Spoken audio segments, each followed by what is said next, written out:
नबी सल्लल्लाहु अलैहि वसल्लम और हज़रत आयशा का निकाह। ये वीडियो बहुत खूबसूरत है, प्लीज़ ज़रूर सुन के जाइएगा। जब हज़रत आयशा रज़ी अल्लाह तआला अन्हा का हमारे नबी सल्लल्लाहु अलैहि वसल्लम से निकाह हुआ तो हमारे नबी सल्लल्लाहु अलैहि वसल्लम ने 500 दिरहम हक महर अदा किया।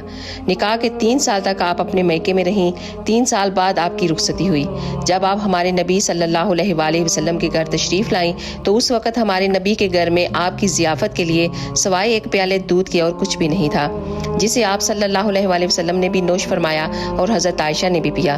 और फिर शादी के बाद आप जिस हुजरे मुबारक में रहीं उसकी कुल कायनात एक चारपाई, एक बिस्तर और एक खजूर की छाल का बरा हुआ तकिया और कुछ मटके थे पानी और खजूर रखने के लिए। और घर की छत इतनी ऊंची थी कि आप सल्लल्लाहु अलैहि वसल्लम खड़े होते तो उसकी छत को टच कर सकते थे, छू सकते थे। सुभान अल्लाह। इस वीडियो को एक दफ़ा सदका जारिया की नियत से ज़रूर शेयर कीजिएगा। जज़ाकल्लाह खैर।